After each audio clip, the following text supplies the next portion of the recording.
aprender, y mientras antes lo aprenda mejor para poder correr adecuadamente la carrera de la fe, es que nadie es inmune a la tentación y al pecado. Nadie es inmune a la tentación y al pecado. Desde el creyente más joven hasta el más maduro y experimentado, todos podemos caer en cualquier momento si nos volvemos arrogantemente confiados y descuidados. Dice en Proverbios capítulo 16, versículo 18, que el orgullo va delante de la destrucción y delante de la caída la altivez de espíritu. Y en un tono similar, Pablo nos advierte en 1 Corintios capítulo 10, versículo 12, que si alguno cree que está firme, que tenga cuidado, no sea que caiga. Queridos hermanos, ningún creyente está exento de caer en ninguna etapa de su vida cristiana. Y cuando digo ningún creyente, me refiero a ningún creyente. Ahí están incluidos los pastores, ahí están incluidos los diáconos, ahí están incluidos los líderes de grupos pequeños, los maestros de escuela dominical, las hermanas maduras de la iglesia. Nadie está exento. Ananías y Zafira mintieron al Espíritu Santo. Juan Marcos, el autor de este mismo evangelio, se apartó del campo misionero para regresar a casa, dejando solos a Pablo y a Bernabé. El apóstol Pedro se comportó como un hipócrita en la iglesia de Antioquía, cuando dejó de juntarse con cristianos de trasfondo gentil por temor a los judíos que profesaban la fe, y Pablo tuvo que confrontarlo y amonestarlo públicamente. Los creyentes en Éfeso perdieron su primer amor. En Tesalónica algunos andaban desordenadamente, no queriendo trabajar, y noten que todos los ejemplos que he usado son del Nuevo Testamento. Podría continuar citando ejemplos tras ejemplos de hombres y mujeres que se encontraban en la misma etapa en que nosotros nos encontramos en la historia de la redención, con el Espíritu Santo morando permanentemente en ellos, y aún así fueron derrotados en algunas batallas puntuales en sus luchas contra el pecado. Y si pudiéramos hacer una tomografía espiritual al corazón de cada uno de ellos en sus caídas, muy probablemente descubriremos en todos dos cosas en común: descuido y arrogancia. O si quieren ponerlo de otra forma, todos ellos fueron infectados con un arrogante descuido. No prestaron atención a las continuas advertencias de las Escrituras, al punto, mis hermanos, que terminaron bajando la guardia, poniendo una sobreconfianza en sus propias capacidades o en su propia madurez y experiencia, o en su conocimiento de las Escrituras, para seguir perseverando en la fe, y cayeron. Pero gracias al Señor que esa no es toda la historia. Los verdaderos creyentes pueden experimentar caídas temporales en su lucha contra el pecado, pero si son verdaderos cristianos no se quedarán ahí, porque Cristo nos ama con un amor perseverante, inmutable y fiel, y tarde o temprano se encargará de levantarnos. Y eso es precisamente lo que nosotros encontramos en este pasaje que vamos a considerar en el día de hoy, continuando con nuestra serie de exposiciones en el Evangelio de Marcos. El Señor y los discípulos acaban de comer la cena de la Pascua en el aposento alto, eso lo vimos la semana pasada, y están a punto de salir hacia el monte de los olivos, y más particularmente hacia el huerto de Getsemaní, como vemos en el versículo 32. De manera que en los versículos 26 al 31 vemos lo que ocurre cuando ellos se dirigen de un lugar a otro, desde el aposento alto hasta el huerto de Getsemaní. Pero antes de salir del aposento alto, Marcos nos dice en el versículo 26 que Jesús y sus discípulos cantaron un himno. ¿Se imaginan eso, hermanos?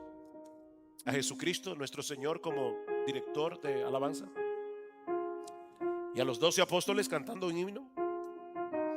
Los judíos durante la Pascua solían cantar una porción del libro de los Salmos conocida como el Gran Jalel, o las grandes canciones de alabanza, comprendidas entre los Salmos 113 al 118. Por eso corregía cuando leía que no es simplemente que cantaron un himno, es que ellos cantaron y muy probablemente cantaron los Salmos 115 al 118, que era la conclusión, los 4 salmos finales que se cantaban después de haber comido la cena pascual.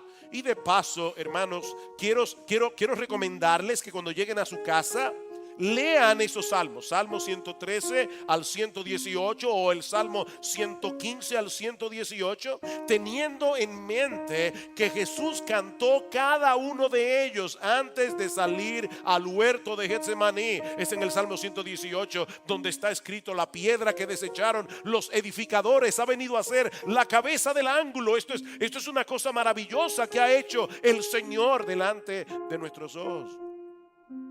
De paso, otra vez, aunque no todos los que cantan alabanzas a Dios son cristianos, todos los cristianos cantan alabanza. Mis hermanos, la fe cristiana es una fe que canta.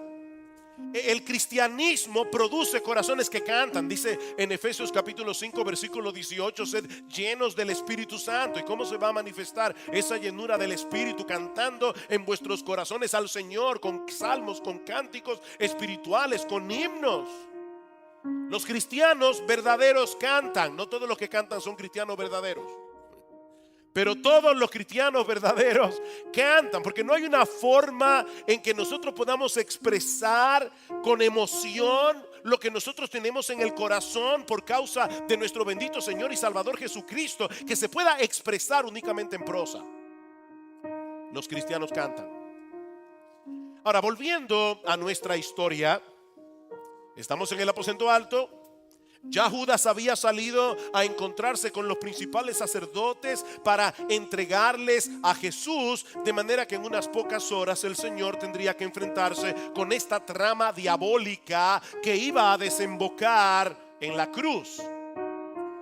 Pero antes de llegar al huerto de Getsemaní, mientras van caminando bajo la sombra de la noche, el Señor revela a sus discípulos la chocante y al mismo tiempo consoladora predicción que encontramos en los versículos 27 y 28.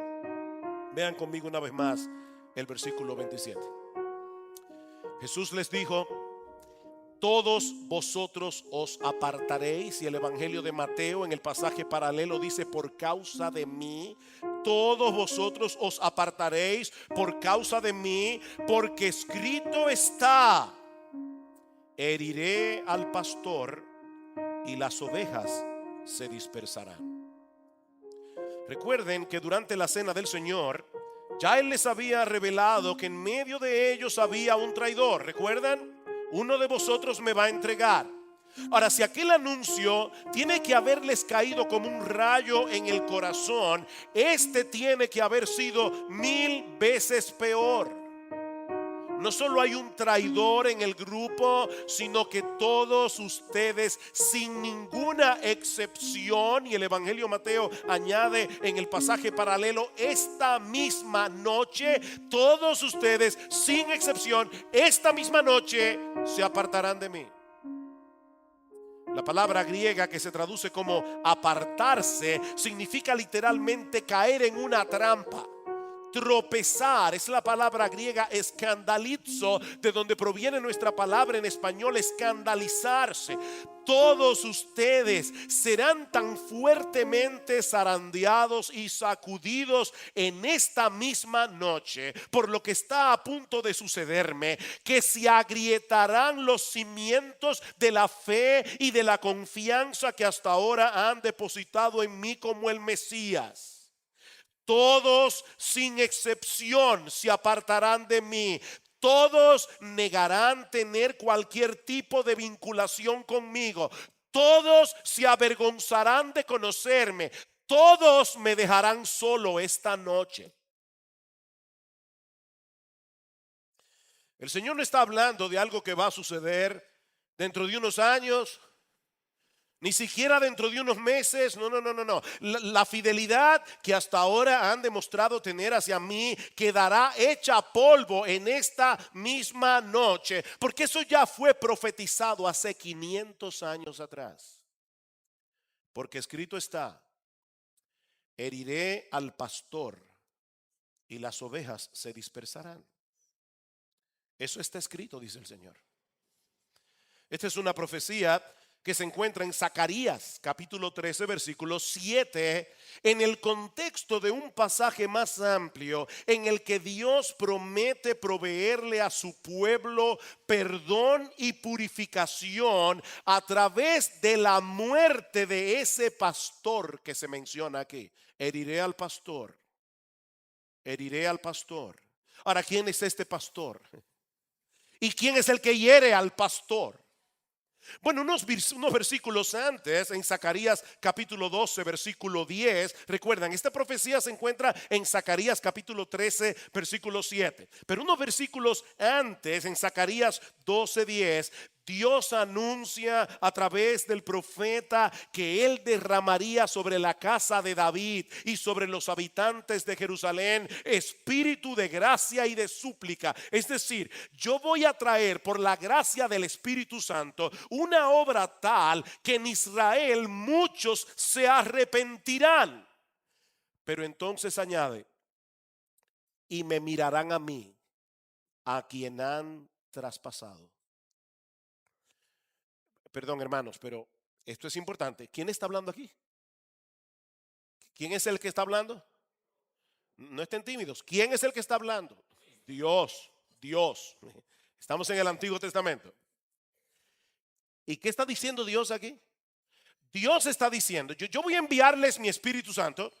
Ese espíritu va a generar en ustedes un espíritu de súplica. Ustedes van a arrepentirse. De hecho, más adelante dice: llorarán como el que llora por la muerte de un primogénito. Ustedes se van a doler por causa de su pecado. Pero entonces ahora dice que ese arrepentimiento se va a producir cuando ustedes miren hacia mí, a quien han traspasado. ¿A Dios? Mis hermanos, nadie puede herir a Dios a menos que Él tome para sí un cuerpo de carne. Cientos de años más tarde, el apóstol Juan iba a citar en su evangelio este pasaje del profeta Zacarías. En Juan capítulo 19, versículo 37, cuando un soldado atravesó con una lanza el costado del cuerpo muerto de Jesús, Juan nos dice que eso sucedió para que se cumpliera la escritura: mirarán a mí, a quien traspasaron. Pero Juan añade un detalle impresionante. Dice que cuando el soldado hirió el costado de Jesús con una lanza, salió sangre y agua. Eso fue tan impresionante para Juan que dice: yo soy testigo, yo vi eso. Del costado de Jesús, de su cuerpo muerto, brotó sangre y agua. Mantengan eso allí en su disco duro. Seguimos leyendo el libro del profeta Zacarías. Recuerden, Zacarías 12:10. Mirarán a mí, a quien han traspasado. Luego seguimos leyendo y dice en el versículo 1 del capítulo 13 de Zacarías que en aquel día habrá una fuente abierta para la casa de David y para los habitantes de Jerusalén, para lavar el pecado y la impureza. ¿Ustedes ven el punto, mis hermanos? Mirarán a mí, a quien han traspasado, dice Dios, y en aquel día habrá una fuente abierta para la casa de David y para los habitantes de Jerusalén, una fuente de perdón y purificación que brotó del costado del cuerpo muerto de Jesús: sangre y agua. Ahora es en ese contexto que ahora dice Dios en Zacarías 13:7 despierta espada contra mi pastor y contra el hombre compañero mío, declara el Señor de los ejércitos, y hiere al pastor y se dispersarán las ovejas. Es Dios, mis hermanos, el que da la orden para que venga la espada que ha de herir a este pastor, al que ahora Dios identifica como su compañero. Despierta espada contra mi pastor y contra el hombre compañero mío. Y esta frase hebrea puede ser traducida también como el hombre que es mi igual o aquel que está asociado conmigo. Queridos hermanos, este que fue traspasado, herido por la espada de la justicia de Dios, no puede ser otro que el Dios encarnado que fue a la cruz como el buen pastor que dio su vida por las ovejas. Eso fue profetizado 500 años antes de Cristo. Ve la espada y aplica mi justicia en ese pastor. Él tiene que recibir el castigo que merecen nuestros pecados en la cruz. Yo, dice Dios, yo heriré a mi pastor. Es mi pastor. Yo lo voy a proveer, pero yo mismo lo voy a herir con mi justicia y las ovejas se dispersarán. ¿Saben qué, mis hermanos? A final de cuentas, los líderes religiosos de Israel y los soldados romanos que clavaron a Cristo en la cruz solo fueron agentes secundarios en esta gran historia de la redención. Ellos no eran los protagonistas. Sí, ellos fueron responsables de su pecado, pero en última instancia fue Dios mismo el que entregó a su Hijo por nuestras transgresiones. Dios lo castigó en la cruz del Calvario. El castigo de nuestra paz fue sobre él, Isaías 53, y por su llaga fuimos nosotros curados. El problema es que en este punto de la historia los discípulos no tenían la capacidad de ver la cruz desde esa perspectiva. Para todos ellos iba a ser un tropiezo enorme ver a su Mesías juzgado y condenado por los líderes religiosos de Israel. Esa no era la imagen que ellos tenían de un Salvador. Alguien que muere en debilidad, clavado en una cruz romana. Y tal como había sido profetizado, todos ellos, esa misma noche, sin excepción, abandonaron a Jesús. Pero hay una nota de esperanza en medio de este anuncio profético tan sombrío y tan desalentador. Versículo 28. Oigan, hermanos, qué impresionante. Pero después que yo haya resucitado. ¿Notaron? De paso, la espada que va a herir al pastor es para matarlo, evidentemente, porque nadie resucita sin haber muerto antes. Dice Cristo aquí, después que yo haya resucitado, todavía no ha muerto, y ya está hablando de su resurrección, iré delante de vosotros a Galilea. Wow. El Señor está profetizando que Él va a resucitar, Él será levantado de los muertos, pero también está profetizando la recuperación espiritual de los discípulos. El buen pastor de las ovejas congregaría de nuevo a su rebaño, que lo iban a abandonar. Dice, no se preocupen, yo los voy a congregar otra vez. Yo soy el buen pastor, yo guardo a mis ovejas, yo los voy a cuidar, los voy a proteger, yo los voy a reunir otra vez en torno a mí. En la región de Galilea, en el mismo lugar donde los llamó originalmente para ser suyos, ¿recuerdan? Cuando caminaban por el mar de Galilea, Jesús le dijo a Pedro, a Juan, a Jacobo, a Andrés, síganme. Allá me encontraré con ustedes, allá los reuniré. Y será precisamente en esa reunión donde Cristo comisionaría a estos discípulos a hacer otros discípulos en todas las naciones, bautizándolos en el nombre del Padre y del Hijo y del Espíritu Santo, como vamos a hacer nosotros esta noche, enseñándoles que guarden todas las cosas que os he mandado. Y he aquí, yo estoy con vosotros todos los días hasta el fin del mundo. Sí, los verdaderos creyentes pueden tener caídas, pero mis hermanos, nosotros tenemos un gran Salvador que no dejará caído al justo. Él no dejará caído al justo. Todos ustedes se apartarán esta noche de mí cuando me vean padecer en debilidad. Pero voy a levantarme de los muertos y a congregarlos de nuevo en torno a mí en la región de Galilea. Queridos hermanos, es imposible, es absolutamente imposible que un verdadero creyente se pueda perder y terminar en el infierno, porque nuestra salvación a final de cuentas no depende de ti y de mí, depende de Él. Mis ovejas oyen mi voz, dice el Señor en Juan capítulo 10, versículo 27. Y yo las conozco y me siguen, y yo les doy vida eterna y no perecerán jamás, ni nadie las arrebatará de mi mano. Mi Padre que me las dio es mayor que todos y nadie las puede arrebatar de la mano de mi Padre. Mis hermanos, déjenme hacerles una pregunta. ¿Desde cuándo sabía Cristo que todos sus discípulos lo iban a abandonar esa noche?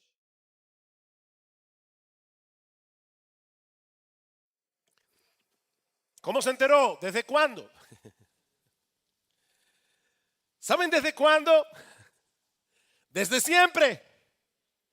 Jesús sabía esto desde antes de la fundación del mundo. Y aún así los escogió. No solo para salvación, los escogió para ser sus apóstoles. Los escogió para que ellos pusieran el fundamento sobre el cual Él habría de edificar a su iglesia. Mis hermanos, ¿saben lo que eso nos enseña? Que el amor de Cristo no solo es eterno, es incondicional. Él nos conoce. Él nos conoce como nadie podrá conocernos jamás. Él conoce cada recoveco de nuestras almas. Él nos conoce muy bien. Nos conoce al dedillo cuando estamos en nuestra mejor situación y cuando estamos en nuestra peor condición. Él nos conoce. Pero ¿saben qué, mis hermanos? Si somos verdaderos creyentes, a pesar de todo eso nos ama. Y nos ama como nadie nos amará jamás. Él no solo sabía de antemano lo que iba a suceder esa noche con todos sus discípulos, Él también sabía de antemano cuál iba a ser la reacción de cada uno de ellos al escuchar estas palabras proféticas. Y eso nos lleva a nuestro segundo encabezado: la reacción arrogante y necia de los discípulos. Hermanos, ¿cómo debieron reaccionar los discípulos cuando Jesús les dice esa noche: todos ustedes me abandonarán? Si había algo que ellos habían aprendido después de haber estado con Jesús por más de 3 años, es que Él no hablaba por hablar. Si había algo que ellos sabían del Señor Jesucristo, es que Él era absolutamente veraz, Él era absolutamente confiable. Y por si todo esto fuera poco, Jesús acaba de hacerles ver que esta caída temporal había sido profetizada hacía 500 años atrás. ¿Saben lo que ellos debieron haber hecho? Haber pedido perdón de antemano. Los discípulos debieron haberse puesto a temblar esa noche y sentir un peso sobre sus conciencias por causa de su propia pecaminosidad, por causa de su cobardía. Oh Señor, qué terrible es saber que en nosotros existe la capacidad de traicionarte de ese modo. Por favor, Señor, perdónanos, ten misericordia de nosotros, líbranos del mal. Eso es lo que ellos debieron haber hecho, pero no fue lo que hicieron. Versículo 29. Entonces Pedro le dijo: aunque todos se aparten, yo, sin embargo, no lo haré. El anuncio los incluía a todos. Todos ustedes me abandonarán, pero siempre Pedro, ¿verdad?, toma la voz cantante. Hay una doble arrogancia aquí de parte de Pedro. Por un lado, Pedro se coloca a sí mismo por encima del resto de los apóstoles. Bueno, Señor, yo no puedo hablar por ellos, pero en lo que a mí respecta, yo nunca te negaré. Ahora, Pedro no solamente se estaba colocando por encima del resto de los apóstoles, él se estaba colocando por encima de Cristo y por encima de las Escrituras. Miren, mis hermanos, de verdad, yo leía esto y decía, wow, pero no que arrogante es Pedro, no, lo que yo decía, que arrogantes somos nosotros. Qué arrogantes somos. Todos ustedes se apartarán de mí esta noche, porque escrito está. No. Excúsame, Señor, pero eso no es posible. Puede ser que estés interpretando mal la profecía de Zacarías. Yo no sé. Lo único que yo sé es que sería incapaz de traicionarte de ese modo. Aunque honestamente yo no sé lo que harían los demás. En el texto paralelo, en el Evangelio de Lucas, hay un detalle que no aparece ni en Mateo ni en Marcos. Y es que Cristo le dice a Pedro de manera particular: Simón, Simón, se llama Simón Pedro. Simón, Simón, he aquí Satanás os ha pedido, no solo a Pedro, sino a todos los discípulos. Satanás os ha pedido para zarandearos como a trigo, pero yo he rogado por ti que tu fe no falte, y tú, una vez vuelto, cuando te arrepientas de tu pecado, confirma, fortalece a tus hermanos. ¿Tú te imaginas eso? Que alguien te diga con toda certeza: mira, déjame decirte algo, Satanás te pidió para zarandearte. ¿Y sabes qué? Dios le dio permiso. Uy, eso es como para ponerse a temblar. Zacarías lo profetizó. Pedro, yo te estoy diciendo que eso es precisamente lo que esa profecía significa, y ahora te estoy revelando que ahí en el cielo, en una parte que tú no puedes ver ni entender, Satanás le ha pedido permiso a Dios para zarandearlos a todos ustedes esta noche, y Dios le concedió el permiso. No, Señor. Es que ni el mismo Satanás puede hacerme que yo te traicione. Mis hermanos, de verdad, este es el colmo de la arrogancia y de la insensatez. Pero el Señor es tan paciente que en vez de desechar a Pedro, le dice: Pedro, déjame darte algunos detalles adicionales. Versículo 30. Y Jesús le dijo: en verdad te digo que tú hoy, esta misma noche, antes que el gallo cante 2 veces, me negarás 3 veces. Wow. Esta profecía no podía ser más específica. Escuchen cada palabra otra vez. En verdad, esta traducción es la traducción de la palabra amén. El texto original dice amén.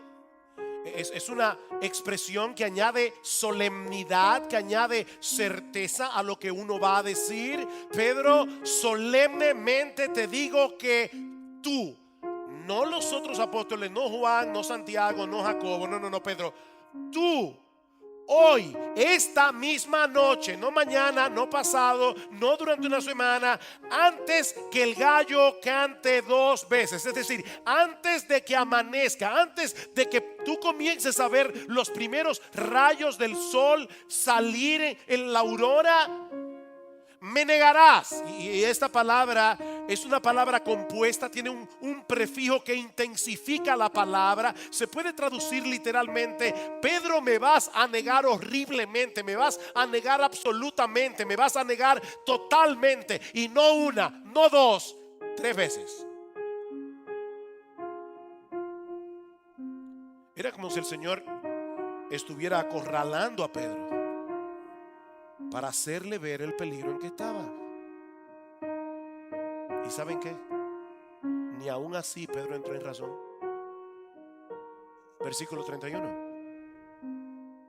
Pero Pedro con insistencia,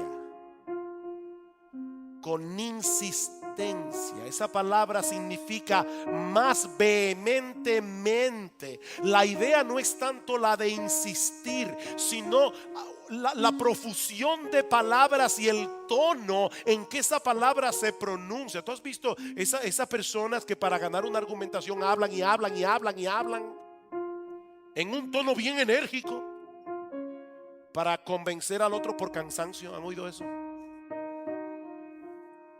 Eso es lo que Pedro está haciendo aquí. Pero Pedro con insistencia repetía: aunque tenga que morir contigo, no te negaré.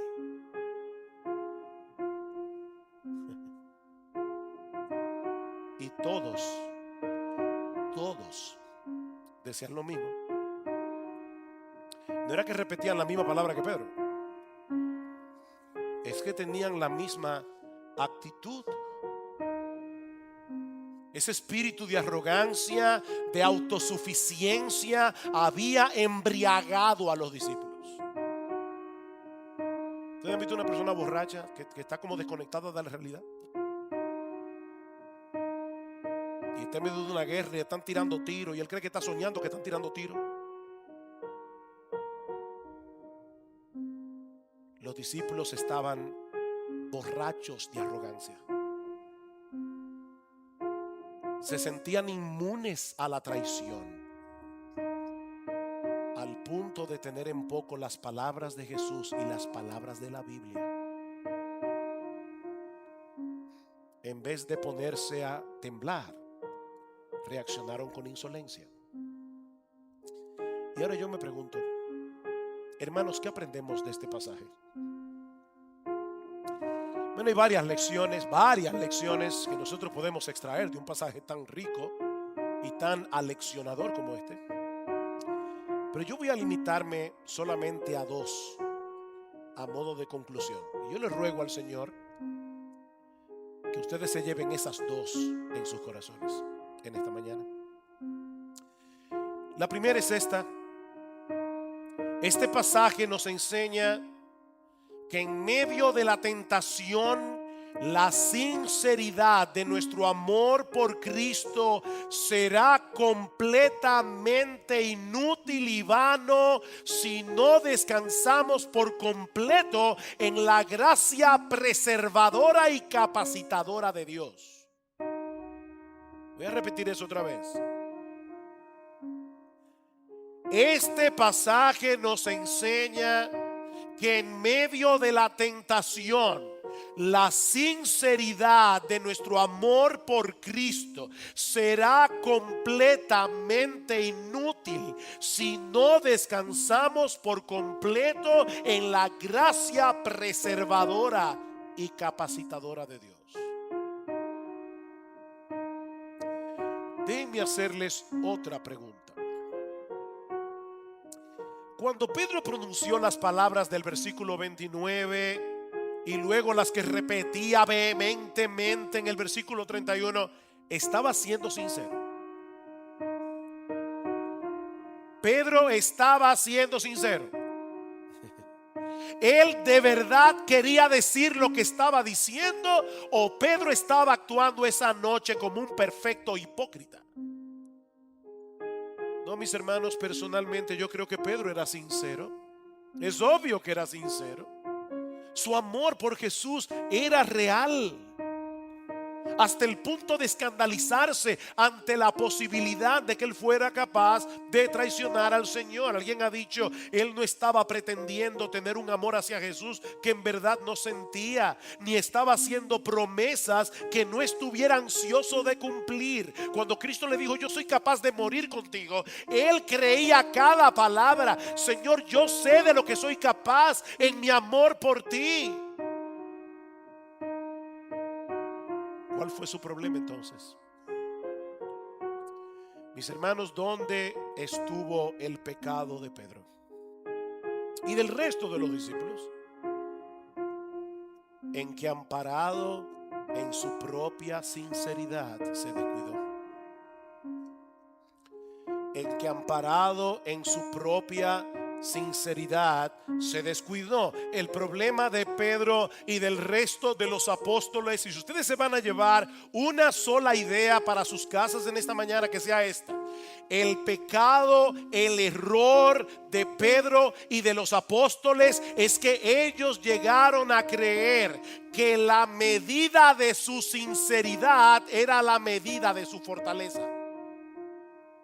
Ellos cayeron en el error de pensar que la medida de su sinceridad, en la misma medida en que ellos eran sinceros, en esa medida eran fuertes espiritualmente.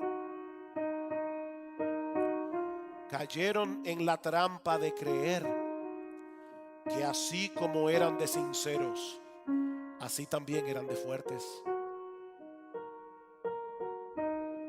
Mira, mi hermano, no importa qué tan genuino sea tu amor por Cristo, no importa cuánto desees vivir para Él, tú y yo somos demasiado débiles en nosotros mismos. Eso no tiene nada que ver con tu sinceridad. Eso no tiene nada que ver con tu deseo de vivir para Cristo. Tú y yo somos débiles. De ahí las palabras de Pablo que citamos al principio en 1 Corintios capítulo 10 versículo 12. El que cree que está firme, tenga cuidado. Tenga cuidado, no sea que caigas, no te sientas seguro simplemente porque eres sincero, porque la sinceridad no es una vacuna contra la tentación. La sinceridad no es una vacuna.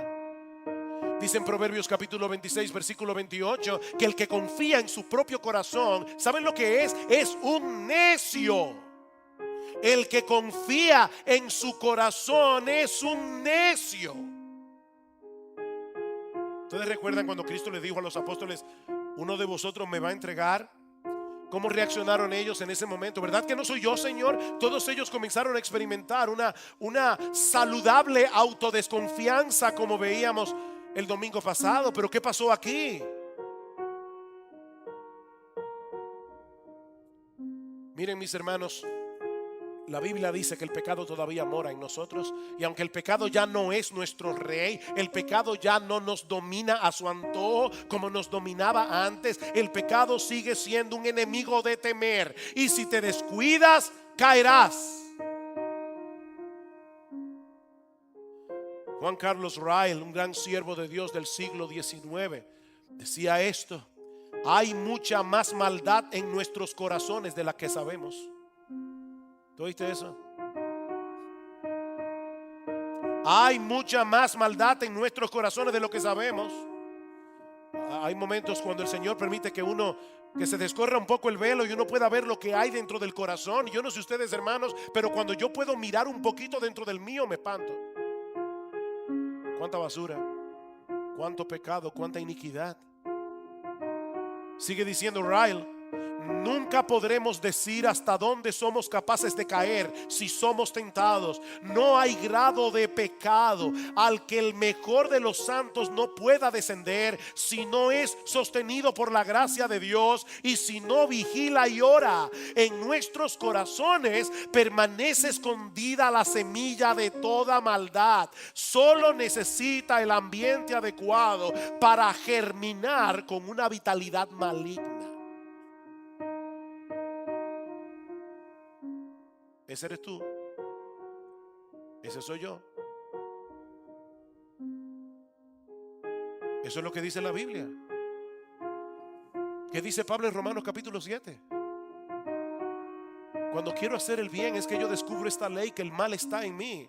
¿Oyeron eso? Cuando yo descubro, cuando yo quiero hacer el bien. Pablo está diciendo, yo me puedo poner a ver televisión, yo puedo ponerme a leer el periódico y yo no me doy cuenta de eso. Pero cuando yo quiero hacer el bien, cuando yo quiero hacer algo bueno, ahí es que yo descubro. Y la palabra ahí es eurisco. ¿Recuerdan a Arquímedes cuando descubrió el principio aquel que se metió en la bañera? Toda esa leyenda que dice que él dijo: eureka, lo he descubierto. Esa es la palabra que usa Pablo allí. Cuando yo me dispongo a hacer el bien, ahí es que yo descubro que el mal está en mí.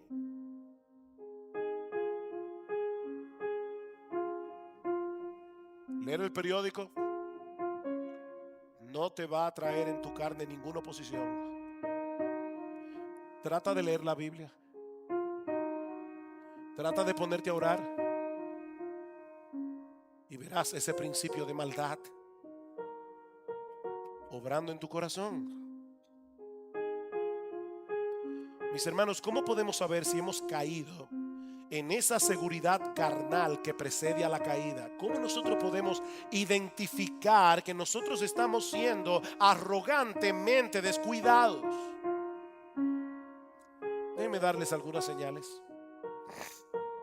En primer lugar, cuando dejamos de suplicar ferviente y diariamente a Dios que nos preserve del mal. ¿Recuerdan cuando Jesús fue con sus discípulos al huerto de Getsemaní? ¿Qué les dijo el Señor? Velad y orad para que no entréis en tentación. Velad y orad, manténganse vigilantes, oren, no dependan de ustedes mismos, porque el espíritu está dispuesto, pero la carne, no esta piel, la carne, nuestra naturaleza humana es débil.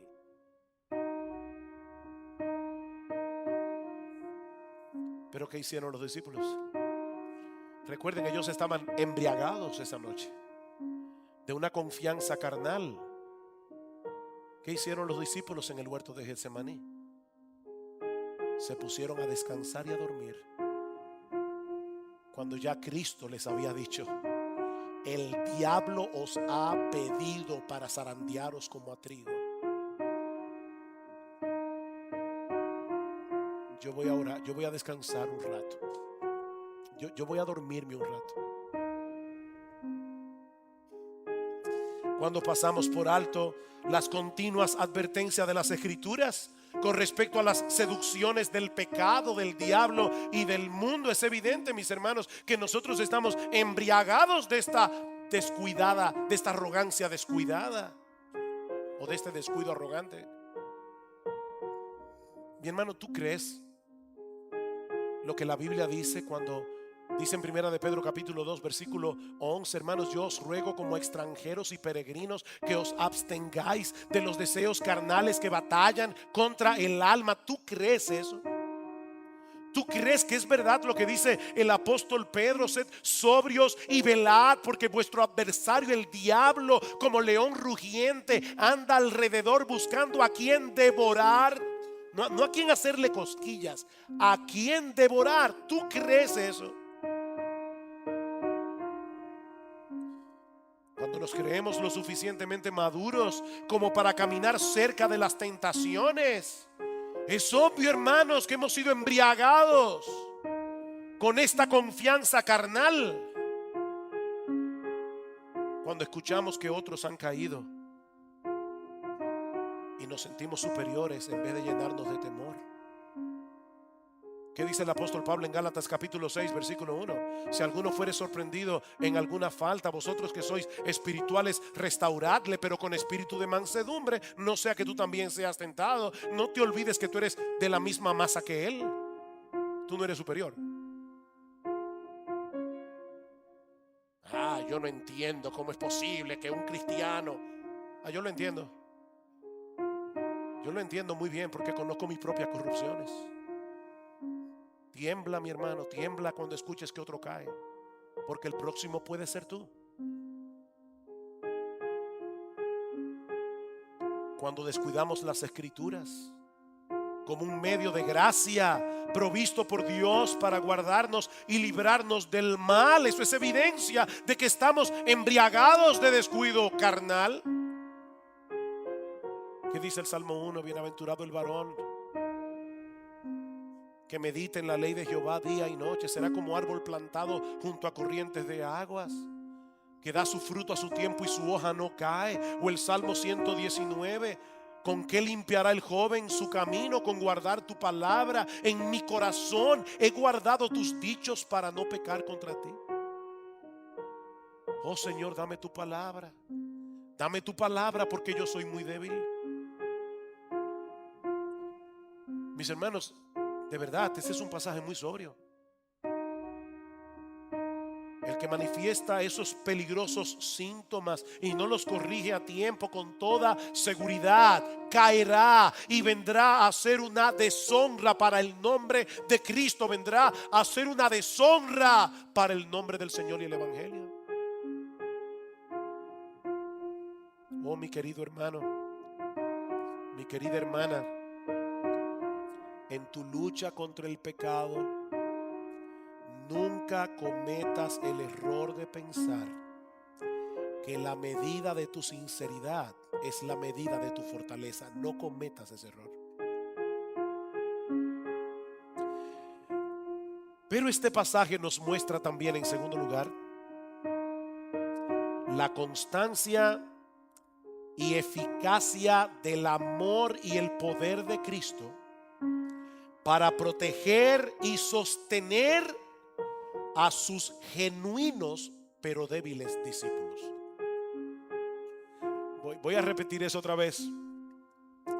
Este pasaje nos muestra, en segundo lugar, la constancia y eficacia del amor y el poder de Cristo para proteger y sostener a sus genuinos y al mismo tiempo débiles discípulos. Miren, mis hermanos, la caída de Pedro esa noche fue estrepitosa. Todos cayeron,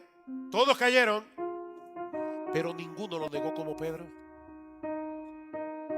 Pedro llegó a maldecir y a jurar que él no tenía ninguna relación con Cristo. ¿Ustedes se imaginan eso? Al apóstol Pedro diciendo: maldígame Dios si yo estoy mintiendo, yo no conozco a ese hombre. Wow. Y por si acaso, mi hermano, no digas: oye, yo no entiendo. Mira, déjame decirte una cosa. Tú y yo negamos a Cristo un montón de veces al día. Cada vez que tú te quedas callado, joven, en la universidad y no quieres predicar el evangelio por temor a que te identifiquen como un cristiano quedado, hablando en español y en dominicano, tú estás negando a Jesús. Cada vez que nosotros nos quedamos callados, en vez de defender la verdad, estamos negando a Cristo, porque Él es la verdad encarnada. Cada vez que tú y yo nos sentimos atemorizados de que las personas nos confundan con esta peste de evangélicos, tú estás negando al Señor. Así que cuidado con ahora mirar al pobre Pedro como un bárbaro por lo que hizo esa noche.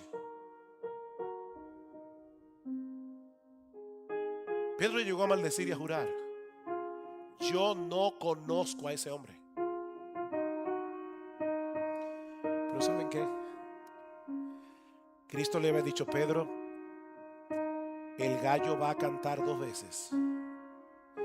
Y así como el gallo se usaba en aquellos días como el despertador, Cristo le proveyó a Pedro ese canto del gallo como una llamada despertadora. Pedro, cuando el gallo cante 2 veces, recuerda mis palabras. Recuerda mis palabras. Y me encanta. Wow, enternece mi corazón cómo Lucas narra esta historia. En Lucas capítulo 22, versículo 61, dice que en ese momento, cuando el gallo cantó, el Señor se volvió y miró a Pedro.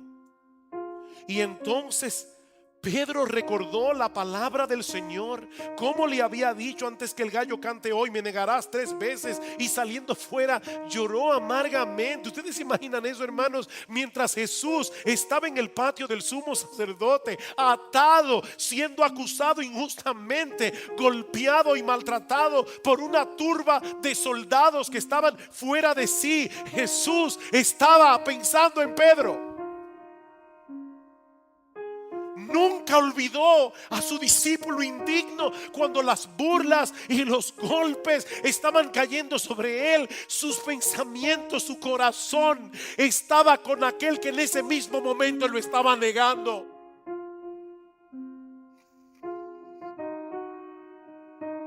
Wow. Solo estaba esperando que el gallo cantara. Y en medio de los golpes y en medio de las burlas, Cristo se volvió y miró a Pedro.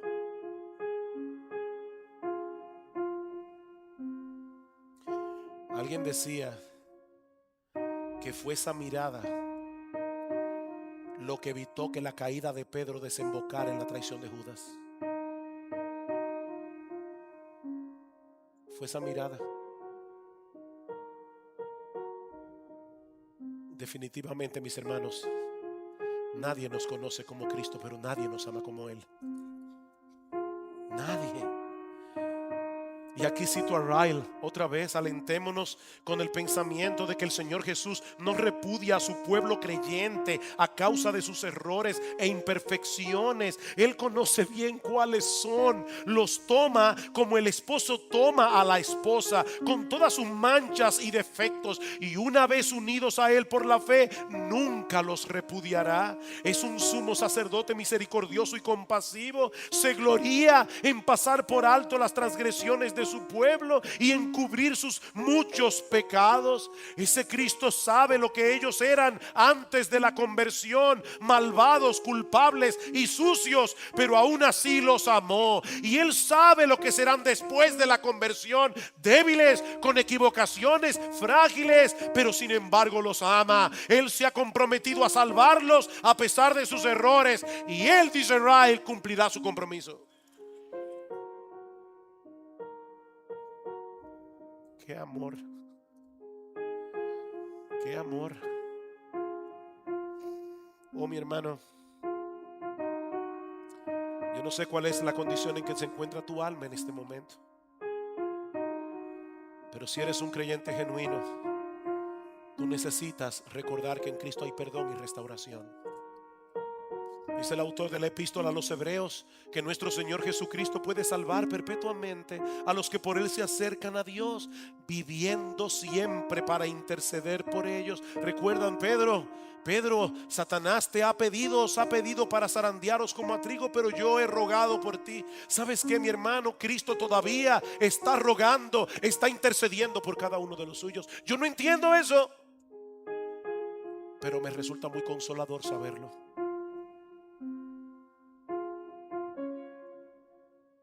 ¿Deben los creyentes ser motivados a pecar por causa del amor de Cristo? Oh, no importa lo que yo haga, no importa.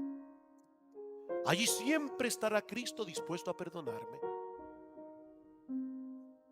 No, por supuesto que no.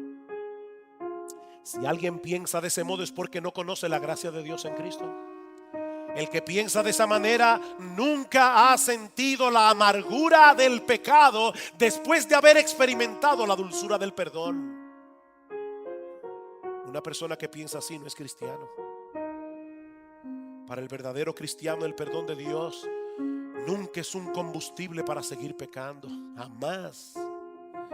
Ese perdón es más bien un aliento para seguir corriendo la carrera con más resolución y con una mayor gratitud.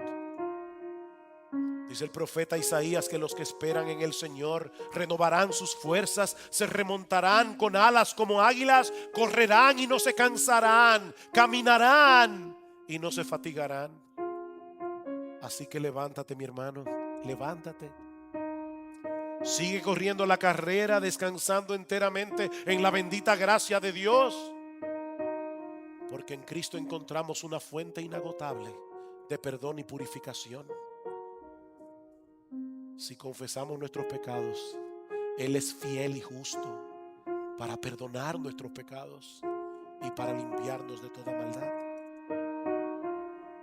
Y si hay alguno entre nosotros que aún no ha venido a Cristo en arrepentimiento y fe, yo quisiera persuadirte en esta mañana a que te refugies únicamente en Él para el perdón de tus pecados. Mi amigo, déjame decirte algo. Es terrible que un creyente, un verdadero creyente, sea atrapado por la arrogancia de su corazón y caiga en pecado. Eso es terrible, pero es 1000 veces más terrible que una persona viva sumergido en esa ilusión de autosuficiencia y sea arrojado al final de sus días en una condenación sin fin. Eso es 1000 veces peor. Por amor a tu alma, ven a Cristo. Deja de confiar en ti. Deja de confiar en ti, deja de confiar en tu decencia, deja de confiar en tu religiosidad, deja de confiar en tus buenas obras. Y confía únicamente en Cristo, clama a Él por misericordia. Y no solo recibirás el perdón de todos tus pecados, recibirás también la gracia transformadora de Dios, que te liberará de ese yugo, para que desde ahora y hasta el fin de tus días seas de Cristo y de nadie más. Ven a Cristo y ven ahora, porque esa fuente que se abrió en Jerusalén sigue limpiando pecados y seguirá limpiando pecados hasta el día de su gloriosa venida. Pero el día es ahora. La oportunidad que Dios te está dando de lavarte es ahora, no mañana. Alguien decía: el día de hoy es de Dios, el mañana es del diablo. Es ahora, no mañana. Ven a Cristo.